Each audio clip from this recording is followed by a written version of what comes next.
नमस्कार विद्यार्थी मित्रांनो, मी मनोज कुमार सत्यभामाते संपतराव गायकवाड, संचालक गायकवाड कोचिंग क्लासेस आष्टी, तालुका परतूर, जिल्हा जालना।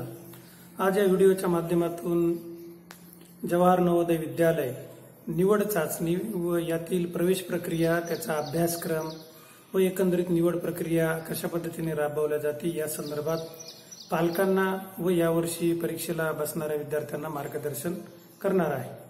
तर सर्वप्रथम या व्हिडिओला सुरुवात करायच्या अगोदर जे विद्यार्थी यावर्षी म्हणजे 2021 एप्रिल किंवा मार्च एप्रिल किंवा जानेवारीच्या नंतर ही जी काही परीक्षा होते 2021 मध्ये जवाहर नवोदय विद्यालयाच्या निवड चाचणी परीक्षेची तयारी करत आहात, त्या सर्व विद्यार्थ्यांना या व्हिडिओच्या माध्यमातून मी सर्वप्रथम खूप खूप शुभेच्छा देतो। चांगला अभ्यास करा, जास्तीत जास्त गुणांनी पास व्हा। या व्हिडिओतून तुम्हाला याची संपूर्ण माहिती मिळेल की एकंदरीत आपल्या जिल्ह्यामध्ये म्हणजे महाराष्ट्रातील प्रत्येक जिल्ह्यामध्ये ग्रामीण व शहरी भागातील विद्यार्थ्यांमध्ये किती प्रमाणामध्ये ही स्पर्धा असते याची तुम्हाला एकंदरीत कल्पना या व्हिडिओच्या माध्यमातून करून द्यायचा मी प्रयत्न करत आहे। तर मित्रांनो, एकंदरीत या संपूर्ण माहितीला सुरुवात करत असताना संपूर्ण भारतातील प्रत्येक जिल्ह्यामध्ये एक जवाहर नवोदय विद्यालय आहे आणि या विद्यालयाची म्हणजे भारतातील या सर्व विद्यालयाची वर्ग 6वी साठीची प्रवेशपूर्व परीक्षा म्हणजे जे विद्यार्थी 5वीला आहेत ते विद्यार्थी ही प्रवेशपूर्व परीक्षा देतात।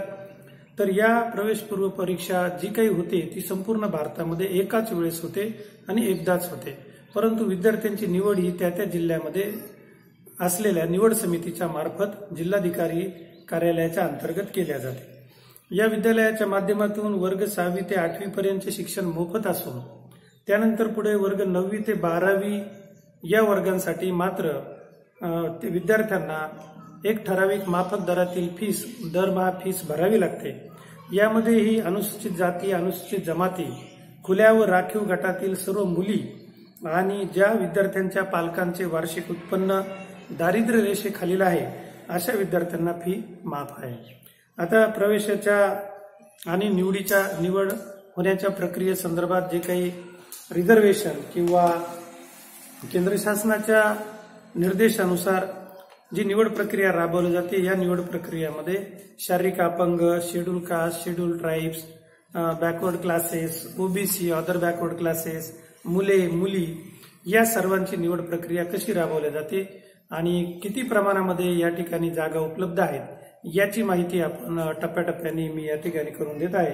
तर सर्व पालकांना माझी अशी विनंती राहील की आपण अतिशय काळजीपूर्वक हा व्हिडिओ बघून आवडल्यास निश्चितच हा व्हिडिओ लाईक आणि शेअर करा, तसेच सबस्क्राईब करून खाली आलेल्या बेल आयकॉनला तुम्ही दाबा, बेल आयकॉनला टच करा, म्हणजे नवनवीन व्हिडिओची माहिती तुम्हाला सूचनेद्वारे दिल्या जाईल। इथून पुढे या व्हिडिओच्या माध्यमातून या निवड प्रक्रियेच्या नंतरचा जो काही व्हिडिओ असेल तर तिथून पूर्ण अभ्यासक्रम आणि या अभ्यास कसा करायचा आणि अभ्यासक्रमातील एकंदरीत धडे त्याचं मार्गदर्शन या शृंखलेतून व्हिडिओच्या शृंखलेतून तुम्हा सर्वांना केल्या जाईल।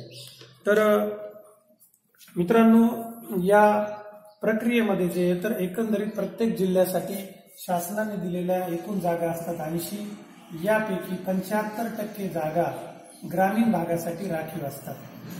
आणि मग जर याचं आपण प्रमाण बघितलं तर साधारणपणे 75% जर आपण इथे काढले तर 60 जागा ज्या आहेत तर ग्रामीण भागासाठी राखीव असतात। आता यापुढे बघूया की ग्रामीण आणि शहरी भाग ज्या विद्यार्थ्यांनी 3री, 4थी आणि 5वी हे तीनही वर्ग ज्यांची टीसी किंवा जे ग्रामीण भागातील शाळांमध्ये शिकत होते त्या विद्यार्थ्यांना ग्रामीण भागातील विद्यार्थी असं गृहीत धरल्या जातं। आणि जे विद्यार्थी या अशा ठिकाणी शिकतात की त्या ठिकाणची त्यांची जी शाळा आहे किंवा ते जे गाव आहे, तालुका आहे, जिल्ह्याचं ठिकाण असेल, एखादं मोठं शहर असेल, मोठं गाव असेल, त्याला 2011 सालच्या केंद्र शासनाने जी जनगणना केली त्या जनगणनेमध्ये जर शहरी घोषित केलेला असेल तर मग तो विद्यार्थी शहरी विभागातला गणला जातो। ते एकूण प्रत्येक जिल्ह्यासाठी 80 जागा आहेत। यावर्षी आमच्या जालना जिल्ह्यामध्ये ज्या 80 जागा भरल्या गेल्या त्यानुसार मी हा व्हिडिओ तयार केलेला आहे आणि पालकांना या व्हिडिओच्या माध्यमातून आपल्या कॅटेगरीनुसार किती जागा उपलब्ध आहे आणि एकूण स्पर्धा किती आहे, त्याची तीव्रता किती आहे आणि आपल्या मुलांना त्या त्या कॅटेगरीमध्ये किंवा एकंदरीतच सर्व अभ्यास किती प्रमाणात आणि कसा करावा लागेल याचं मार्गदर्शन व्हावं या उद्देशाने या व्हिडिओच्या माध्यमातून आम्ही मार्गदर्शन करत आहोत.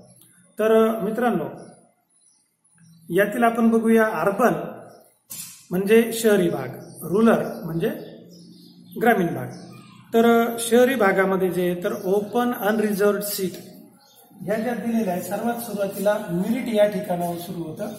क्रमांक 1ला जे आहे तर ओपन अनरिझर्व्ड सीट, ओपन UR त्याला म्हणलं जातं, अनरिझर्व्ड सीट्स या अराखीव राहतात. या जागांवरती मुलं आणि मुली दोन्ही पण, ज्या मुलांनी मग तो कुठल्याही कॅटेगरीतला असेल, ज्या मुलांनी मग तो शारीरिक अपंग जरी असेल, ज्या मुलांनी किंवा मुलींनी संपूर्ण जिल्ह्यातून सर्वात जास्त मार्क घेतलेले त्यांच्या मेरिटनुसार ह्या ओपन अनरिझर्व्ड म्हणजे या ठिकाणी ओबीसी कॅन्डिडेटचंही सिलेक्शन होऊ शकतं, शेड्यूल कास्टच्या कॅन्डिडेटचंही सिलेक्शन होऊ शकतं, बॅकवर्ड क्लासेसच्या कॅन्डिडेटचंही सिलेक्शन होऊ शकतं, शेड्यूल ट्राईबच्या कॅन्डिडेटचंही सिलेक्शन होऊ शकतं. अशा पद्धतीमध्ये 80 पैकी ह्या 8 जागा आहेत. तर त्या जागा आहेत अनरिझर्व्ड ओपनच्या.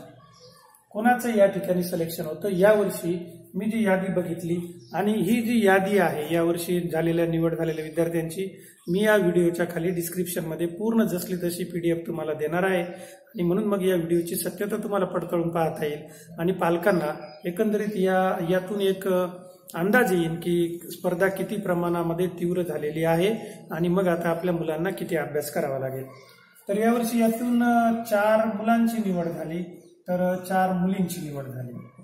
4 बॉईज 4 गर्ल्स.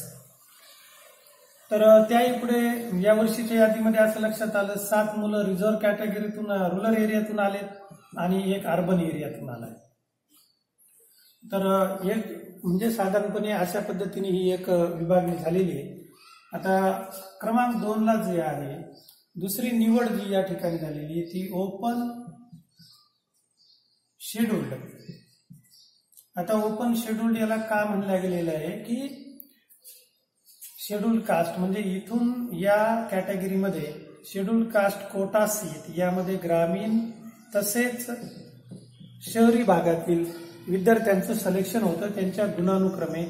तर यावर्षी इथं 3 विद्यार्थ्यांची या कॅटेगरीतून निवड झालेली. त्या 3 मध्ये 2 बॉईज आहे आणि 1 गर्ल आहे. आता बघूया क्रमांक 3ला open disabled quota seat. Open disabled quota seats ज्याला आपण शारीरिकदृष्ट्या अपंग असं म्हणतो. यातून जे आहे शारीरिकदृष्ट्या अपंग यातून जे आहे तर 3 विद्यार्थ्यांची निवड झालेली आहे. त्यापैकी 3 पैकी 2 बॉईज आहे तर 1 गर्ल आहे. 3 बॉईज अँड 1 गर्ल. नंतरच्या याच्यामध्ये 4थ्या प्रकारामध्ये open backward classes quota. Backward पुन्हा एकदा विद्यार्थी मित्रांनी व पालकांनी लक्षात घ्यायला पाहिजे की हे जे काही दिलेलं आहे ओपन बॅकवर्ड क्लास कोटा, याला ओपन यासाठी म्हणलेलं आहे की या कोट्यामध्ये ग्रामीण आणि शहरी दोन्ही भागातील विद्यार्थ्यांना प्रवेश दिला जातो. तो त्यांच्या मेरिटवरती अवलंबून असतो. यामध्ये 4 बॉईज आणि 1 girl is selected in this particular quota. At the 5th there is open scheduled tribe quota. Scheduled tribe quota.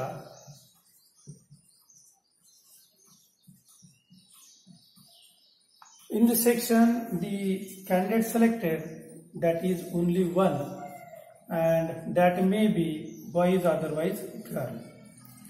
तर अशा पद्धतीने पहिल्या ओपनच्या म्हणजे ज्याला आपण अर्बन कोटा म्हणूया किंवा ओपन कोटा असं त्याला गृहीत धरलं जातं आणि यामध्ये अशा पद्धतीने विद्यार्थ्यांचं सिलेक्शन होतं. पुन्हा एकदा आपण बघूया ओपन अनरिझर्व्ड कोटा सीट्स ज्या आहेत की ज्यामध्ये कोणीही त्याच्या गुणानुक्रमे त्याचा या ठिकाणी समावेश केला जातो. आणि नंतरच्या दुसऱ्या याच्यामध्ये आपण जर बघितलं ओपन शेड्यूल्ड कास्ट कोटा आहे, म्हणजे ग्रामीण भागातील असेल किंवा शहरी भागातील, तर 3 विद्यार्थी आहेत, त्यामध्ये 2 मुली आणि 1 मुलगा. त्यानंतर 2 मुलं आणि 1 मुलगा. त्यानंतर तिसरा डिसेबल्ड कोटा सीट, शारीरिकदृष्ट्या अपंग, ज्याला फिजिकली हँडिकॅप्ड असंही म्हणलं जातं, असे जे काही विद्यार्थी आहेत त्या विद्यार्थ्यांची संख्या संपूर्ण जिल्ह्यातून फक्त 3 विद्यार्थ्यांची निवड होते, ज्यामध्ये 2 मुलं असतात आणि 1 मुलगी असते. आणि याही ठिकाणी त्यांच्या त्या कॅटेगरीमध्ये सर्वोच्च गुण ज्याचे असतात त्यांचीच निवड या ठिकाणी केल्या जाते. आता पुढे बघूया मित्रांनो, बॅकवर्ड क्लास कोटामध्ये 5 जागा भरल्या जातात, ज्यामध्ये 4 मुलं आहेत आणि 1 मुलगी आहे. आणि नंतर 5व्या क्रमांकाला शेड्यूल ट्राईब कोटा आहे. शेड्यूल ट्राईब कोट्यासाठी 1च जागा आहे आणि ही जागा जी आहे ती मुलगा किंवा मुलगी त्याच्या मेरिटनुसार त्या कोट्यातून भरल्या जाते. आणि एकंदरीत हे सगळं मेरिट एका खाली एक येत असतं, म्हणजे सर्वोच्च गुण घेतले तर तो या ठिकाणी येतो. मग तो कुठल्याही कास्टमधला असला किंवा तो फिजिकली हँडिकॅप्ड असेल, डिसेबल्ड कोट्यातला जरी असला, परंतु त्याने जर सर्वोच्च गुण घेतले तर त्याची ऑटोमॅटिकच त्याची सीट कुठे शेअर होते, क्रमांक 1ला, म्हणजे वरच्या कोट्यामध्ये तो जातो. आता बघूया रुरल ओपन सीट्स. 6व्या क्रमांकाला हे येतात rural open seats. Rural open seats. तर या सीट्स आहेत एकूण 30. आता रुरल ओपन सीट्स ज्या आहेत या 30 सीट्स आहेत, तर या 30 सीटमध्ये ग्रामीण भागातील विद्यार्थी एकंदरीत 30 विद्यार्थ्यांची निवड केल्या जाते, तीही गुणानुक्रमे.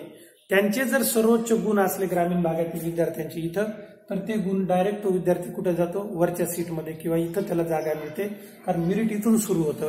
गुणानुक्रमांक अशा पद्धतीने खाली खाली येत जातात. आता ग्रामीण भागातील 30 विद्यार्थ्यांची निवड इथं या ठिकाणी केल्या जाते. आणि यामध्ये यावर्षी लक्ष जर केलं आपण तर 18 मुलं आहेत आणि 12 मुलींची निवड या 30 जागांमध्ये ग्रामीण भागाच्या कोट्यामध्ये झालेली आहे. आता पुढे बघूया, 7व्या क्रमांकाला जी निवड होते ती निवड आहे rural scheduled caste Kota.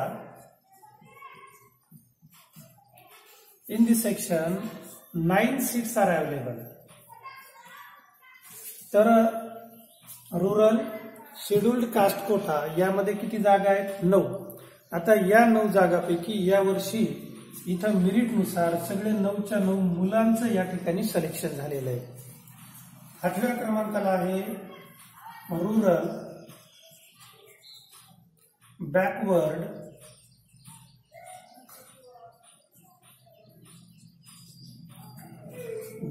Class Kota.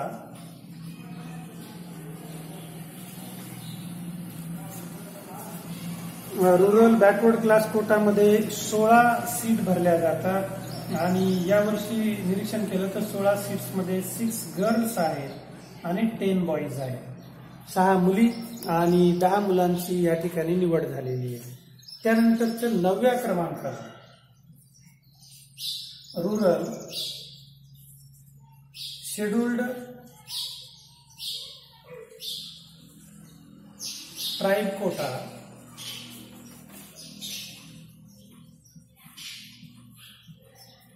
यामध्ये 5 सीट आहेत, म्हणजे 5 विद्यार्थ्यांची निवड याद्वारे केल्या जाते. आणि यावर्षी 4 मुलांची निवड झाली तर 1 मुलीची निवड झाली. अशा पद्धतीने एकंदरीत 9 टेबलमध्ये पुन्हा एकदा बघून घ्या. यानुसार तुम्हाला तुमच्या अभ्यासाची आखणी करायची आहे. एकंदरीत पालकांनी ही जी स्पर्धा एका जिल्ह्यामध्ये मुलांना करावी लागते ती स्पर्धा लक्षात घ्या. आपल्या मुलांवरती अभ्यासाचं कुठलंही टेन्शन किंवा बर्डन येणार नाही, त्यांनी हसत खेळत अभ्यास केला पाहिजे, या एका पवित्र उद्देशाने या व्हिडिओची मी निर्मिती करत आहे. जेणेकरून माझा असा व्यक्तिगत उद्देश आहे या व्हिडिओच्या माध्यमातून आता मी संपूर्ण गणितचा अभ्यासक्रम किंवा यापुढे नवोदयाचा अभ्यास कसा करायचा हे या शृंखलेतून तुम्हाला मी सांगणार आहे. तर मित्रांनो, अभ्यास अतिशय आनंदाने आणि टेन्शनलेस तुम्हाला करायचा आहे. ही एक मोठी स्पर्धा तुम्हाला पूर्ण करायची आणि ही स्पर्धा पूर्ण करत असताना, या स्पर्धेत उतरत असताना आपल्याला त्या ठिकाणी किती जागा उपलब्ध आहेत ते लक्षात येणं खूप जरुरीचं असतं. आणि म्हणून एकंदरीत या 9 टेबलमध्ये विभागणी करून 80 जागा भरल्या जातात। आता आपण बघूया की कशा पद्धतीने असतं ते एक लक्षात घ्या। समजा रूरल कॅटेगरीमध्ये शेड्यूल ट्राईबचा एखादा विद्यार्थी आहे, इथं शेड्यूल ट्राईब ज्याला एसटी म्हणलं जातं, केंद्र शासनाच्या शेड्यूल ट्राईबमध्ये कोणकोणत्या कास्ट आहेत ते तुम्ही त्या ठिकाणी परिशिष्टामध्ये, त्या अपेंडिक्समध्ये त्या ठिकाणी दिलेल्या जे काही परिशिष्ट असतं, टेबल असतो जाहिरातीमध्ये, त्यामध्ये तुम्ही बघू शकता। तर केंद्र शासनाचे ज्या एसटीच्या कास्ट आहे, समजा एखादा विद्यार्थी आहे, या कोट्यातून त्याने अप्लाय केलेलं आहे, त्याच्याजवळ 25 मार्च पूर्वी सर्टिफाईड केलेलं कास्ट सर्टिफिकेट आहे आणि या विद्यार्थ्याला जर या ठिकाणी जास्तीत जास्त गुण पडले, आलं लक्षात, जास्तीत जास्त त्याने जर गुण घेतले, सर्वोच्च गुण घेतले, तर तो इथून या कॅटेगरीतून उडून डायरेक्ट कुठे येतो, ओपन कॅटेगरीमध्ये येतो। मग मुलगा असेल किंवा मुलगी असेल, असं काही स्पेशल रिझर्वेशन मुलींसाठी काही असं प्रत्येक कॅटेगरीमध्ये म्हणजे असं एक वेगळं रिझर्वेशन मुलींसाठी असं काही केंद्र शासनाने दिलेलं नाहीये। मेरिटनुसार त्या त्या कॅटेगरीमध्ये त्या प्रमाणामध्ये मुलींसाठी रिझर्वेशन दिलेलं आहे। तर मग या अशा जागा आहेत। ओपन अनरिझर्व्ड सीट म्हणजे या जागेवरती कोणाचाही क्लेम येतो। आता सांगितल्याप्रमाणे जर एखादा विद्यार्थी समजा रूरल बॅकवर्ड क्लास कोटामध्ये आहे आणि त्याने जर जास्तीत जास्त गुण घेतले तर आपोआपच तो कुठं जातो, या 8 जागांमध्ये जातो। म्हणजे इथून मेरिटला सुरुवात होते। अशा 9 टेबलमध्ये विद्यार्थ्यांची निवड केल्या जाते। सर्वोच्च गुण मिळवलेला विद्यार्थी इथं असतो आणि क्रमाक्रमाने अशा पद्धतीने त्याचं मेरिट मांडलं जातं आणि त्यानुसार हा निकाल जो आहे तर निवड चाचणीचा लावला जातो। आता एकंदरीत या जागा 80 भरतात का ते बघूया आपण। बघू, या ठिकाणी मी त्याची बेरीज करतोय। आता वरच्या बाजूचं जे तर मी पुसून टाकतो आणि मग तुम्हाला त्या बेरीजची कल्पना मी देतो। आता बघूया मित्रांनो, इथं पहिल्या याच्यामध्ये 8 जागा, दुसऱ्या कॉलममध्ये 3 जागा, तिसऱ्या कॉलममध्ये 3 जागा, चौथ्या कॉलममध्ये 5 जागा, त्यानंतर 5व्या कॉलममध्ये 1, 6व्या मध्ये 30, 7व्यामध्ये 9, त्यानंतर 8 मध्ये 16 आणि 9 मध्ये 5। तर या सर्व जागांची आता आपण बेरीज करून घेऊया आणि मग तुमच्या लक्षात येईल। तर 16 आणि 5 21, 21 आणि 9 30, 30 आणि 30 60 आणि 61, 5 66, 66 आणि 3 69, 69 आणि 3 72, 72 आणि 8 80 किंवा 8 आणि 3 11 आणि 3 14 आणि 5 19 आणि 20, 20 आणि 30 50, 50 आणि 9 59, 59 आणि 16 75, 75 आणि 5 होतात 80। तर अशा पद्धतीने मित्रांनो 80 जागा भरल्या जातात। स्पर्धा तीव्र आहे आणि म्हणून या स्पर्धेमध्ये उतरण्यासाठी माझ्या एकंदरीत 30 वर्षाच्या शैक्षणिक अनुभवातून कशा पद्धतीने विद्यार्थ्यांनी अभ्यास केला पाहिजे, पालकांना त्यांना सतत कसं प्रोत्साहित केलं पाहिजे, याचं मार्गदर्शन मी टप्प्याटप्प्याने तुम्हाला या व्हिडिओच्या माध्यमातून, या व्हिडिओच्या शृंखलेतून करणार आहे। हा व्हिडिओ तुम्हाला आवडल्यास निश्चितच लाईक करा, शेअर करा, त्याचबरोबर सबस्क्राईब करा आणि बेल आयकॉनचं बटन दाबा, म्हणजे येणारे सगळे व्हिडिओची सूचना तुम्हाला तुमच्या सूचनेच्या विंडोमध्ये पाहायला मिळेल आणि तुमच्या एका लाईकमुळे आमचाही व्हिडिओ तयार करण्यासाठीचा उद्देश सफल झाला असं आम्हाला वाटेल। तर मित्रांनो, एकंदरीत अशा पद्धतीने जर याचं निरीक्षण केलं तर कुठला कुठला कोटा आहे, बॅकवर्ड क्लास कोटा आहे, शेड्यूल ट्राईब कोटा आहे, त्यानंतर शेड्यूल कास्ट आणि बॅकवर्ड क्लास आणि शेड्यूल ट्राईब, अशा पद्धतीने SC, ST, OBC या आरक्षणाद्वारे या सगळ्या जागा भरल्या जातात। तर हा झाला एकंदरीत 80 जागेचा। संपूर्ण भारतामध्ये प्रत्येक जिल्ह्याला केंद्र शासनाने 80 जागा मंजूर केलेल्या आहेत आणि यामध्ये विद्यार्थ्यांना वर्ग 6वी पासून 10वी पर्यंत CBSE पॅटर्नचं शिक्षण दिलं जातं। वर्ग 6वी, 7वी आणि 8वी पर्यंत शिक्षण पूर्णपणे मोफत आहे। त्यानंतर मात्र 9वी, 10वी, 11वी, 12वी साठी ज्या पालकांचं उत्पन्न दारिद्र्य खालील पालक म्हणजे दारिद्र्य रेषेच्या वरती आहे, अशा सर्व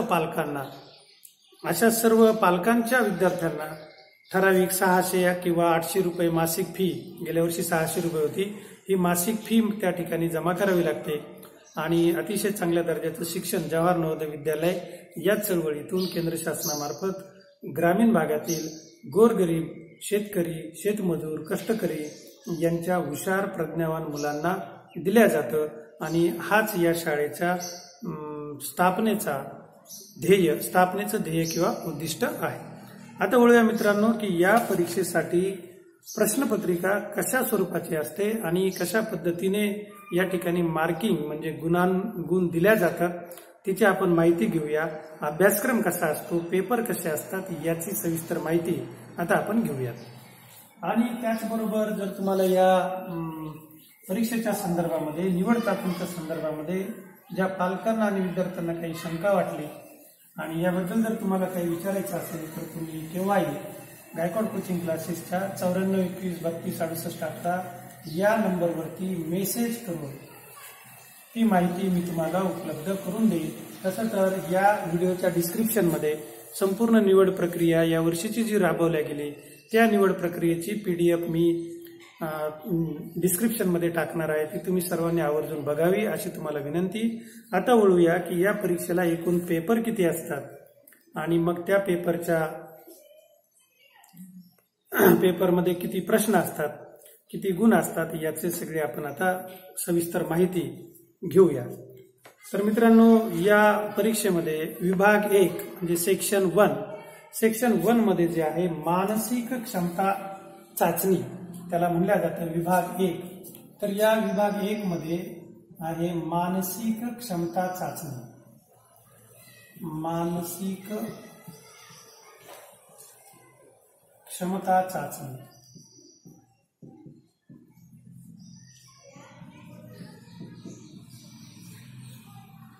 तर या चाचणीमध्ये 40 प्रश्न आहेत,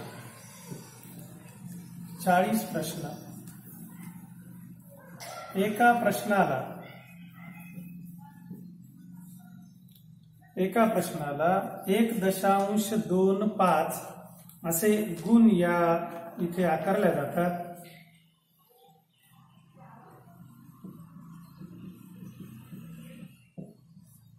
एकूण गुण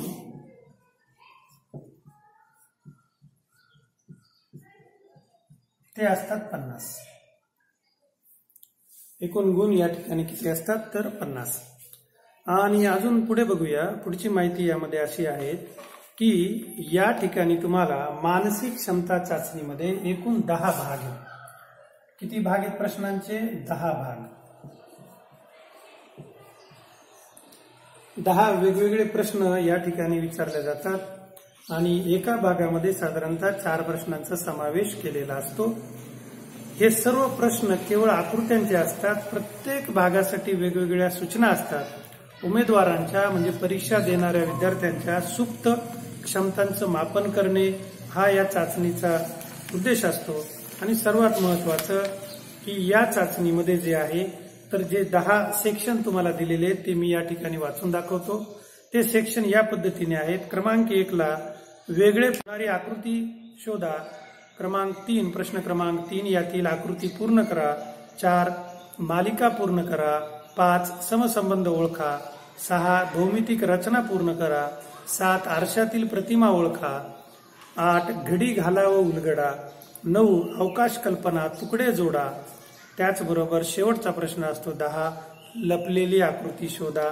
अशा प्रकारचे 10 प्रश्न मानसिक क्षमता चाचणी मेंटल ॲबिलिटी टेस्टमध्ये विद्यार्थ्यांना विचारल्या जातात आणि या ठिकाणी 40 प्रश्नांना गुण असतात 50। तर मित्रांनो याही प्रश्नामध्ये जे आहे तर साधारणपणे सर्वच विद्यार्थी 50 पैकी 50 गुण घेतात, कारण हे प्रश्न पूर्णपणे चित्राचे असतात आणि सरावाद्वारे या ठिकाणी आपण 50 पैकी 50 गुण मिळवू शकतो। इथे मात्र मेरिट कमी जास्त व्हायची शक्यता कमी असते।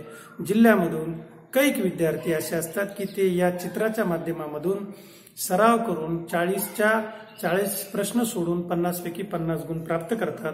विभाग 2 मध्ये आहे अंकगणित, हा सर्वात महत्वाचा। ज्या विद्यार्थ्याला गणित जमलं म्हणजे माझ्या आतापर्यंतच्या अनुभवावरून तुम्हाला सांगतो की मित्रांनो ज्या विद्यार्थ्याला गणित चांगल्यारीत्या जमतं त्याच विद्यार्थ्याचं 100% नवोदयला सिलेक्शन होतं। ज्याला गणितामध्ये गोडी आहे, ज्याने गणिताचा जास्तीत जास्त सराव केलेला आहे त्या विद्यार्थ्याची निवड नवोदयला होतेच। कारण असं आहे की पहिल्या सेक्शनमध्ये जे प्रश्न या ठिकाणी येतात त्या प्रश्नांचा विचार करत असताना इथं 50 पैकी 50 गुण घेतात। इथं कुठल्याही प्रकारे गुणांमध्ये किंवा मेरिटमध्ये खालीवरती होत नाही. भरपूर विद्यार्थी असे आहेत की ते 50 पैकी 50 गुण घेतात. तिसऱ्या सेक्शनमध्ये मराठी आहे, तर त्याही ठिकाणी मुलं 50 पैकी 50 गुण, त्याही ठिकाणी जेवढे गुण आहेत मराठीमध्ये 25 पैकी 25 गुण घेतात. म्हणजे 50 आणि हे 25 झाले 75. मग आता मेरिट खालीवरती कुठं होतं? नंबर लागणे आणि न लागणे यामध्ये जो 1-2 मार्काचा डिफरन्स असतो तो डिफरन्स पडतो गणितामध्ये. ज्या विद्यार्थ्याची अॅक्युरेसी चांगली, ज्याचं गणिताचं नॉलेज चांगलं आहे, त्या विद्यार्थ्याचं या ठिकाणी सिलेक्शन होतं. आणि म्हणून नवोदयाच्या परीक्षेमध्ये सर्वात जास्त सरावाचा आणि सर्वात जास्त, मी तर म्हणेन अति महत्वाचा विषय कोणता आहे, तर तो विषय आहे गणित. आणि म्हणून पालकांनी, विद्यार्थ्यांनी व त्याला मार्गदर्शन करणाऱ्या शिक्षकांनी देखील विद्यार्थ्याच्या गणिताच्या क्षमता ज्या आहेत तर विकसित करून विद्यार्थ्याकडून जास्तीत जास्त गणिताचा सराव करून घेणं खूप जरुरीचं असतं. तर आता बघूया मित्रांनो की या ठिकाणी अंकगणित या दुसऱ्या सेक्शनमध्ये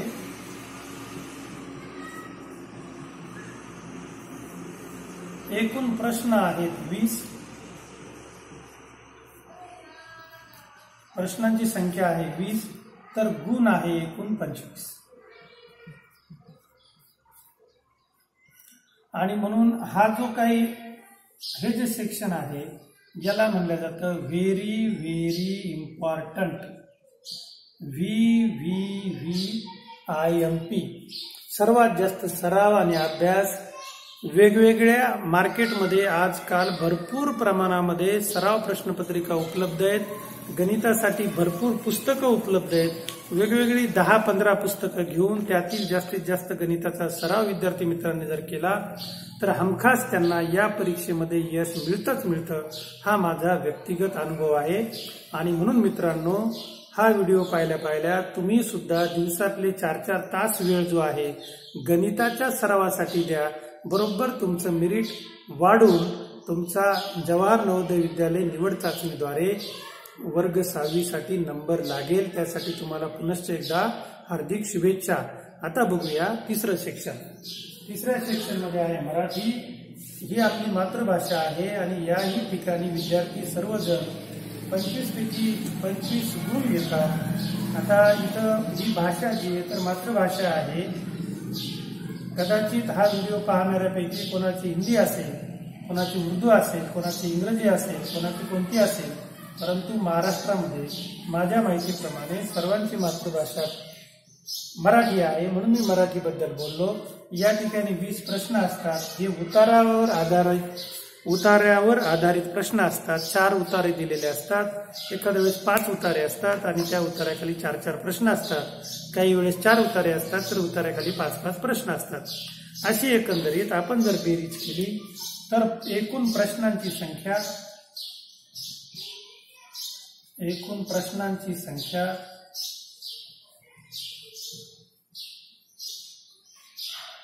ही बघा 20, इथले 20 40 आणि हे 40. एकूण प्रश्नांची संख्या किती? 80. आता एकूण गुण आहेत ते आहेत 100. हा गेल्या वर्षीपासून 2019 पासून गुणांमध्ये हा बदल केलेला आहे. तर तो बघा कशा पद्धतीने येतोय. तर हे 25 गुण, त्यानंतर हे 25, 50 आणि हे 50 म्हणून किती झाले? 100.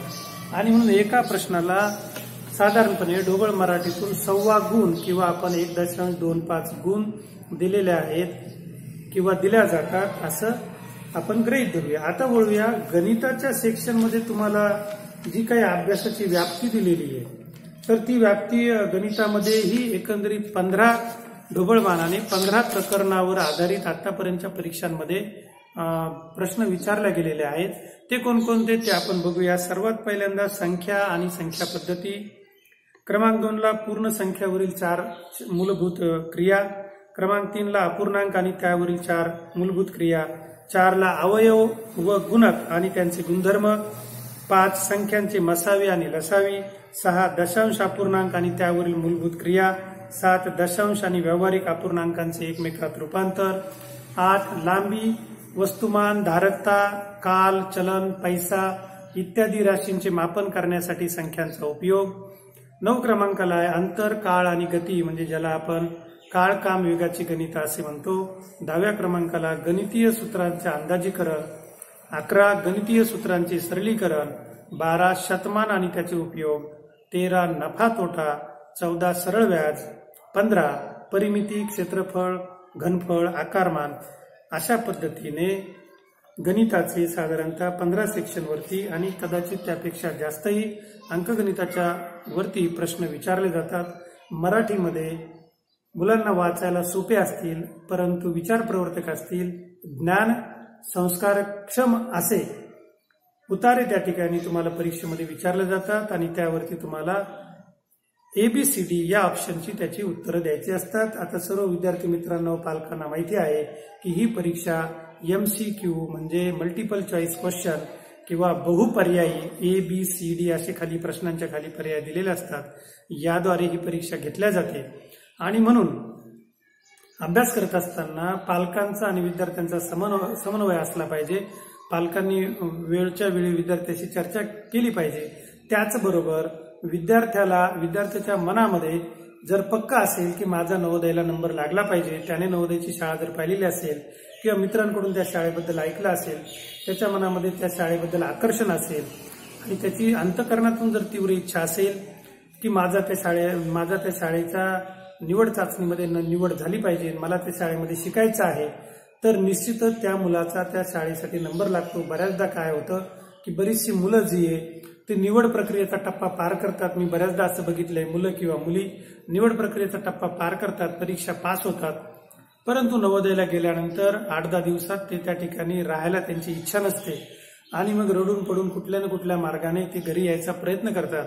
आणि काही वेळेस अतिशय बळजबरी, म्हणजे काही पालक त्या विद्यार्थ्याला नवोदयमध्ये ठेवतात आणि काही पालक जे तर आपल्या मुलाची इच्छा नाही नवोदयला राहायची आणि त्यांना त्याचं दुःख होतं, परंतु मुलाला त्या शाळेबद्दलची एवढी काही माहिती नसते किंवा तो मनातून काही त्या परीक्षेला बसलेला नसतो. तो त्याच्या टॅलेंट्सवरती त्याचं सिलेक्शन होतं, पण तिथे गेल्यानंतर त्याला करमत नाही आणि त्या वातावरणाशी तो ऍडजस्ट होत नाही आणि म्हणून मग असा मुलगा त्याचे पालक त्याला घरी घेऊन येतात. परंतु काही वेळेस माझ्या पाहण्यामध्ये असं आलेलं आहे की मुलाला पालक बळजबरी त्या ठिकाणी शाळेमध्ये ठेवतात आणि मग अशा कंडिशनमध्ये होतं काय की त्या मुलाचं शाळेतल्या अभ्यासाकडे लक्ष लागत नाही आणि म्हणून मग नवोदयला नंबर लागल्यानंतर देखील तो मुलगा त्या ठिकाणी नवोदयच्या शाळेमध्ये चांगला अभ्यास करत नाही. अशा बऱ्याचशा केसेस मुलांच्या बाबतीमध्ये आणि मुलींच्या बाबतीमध्ये घडतात.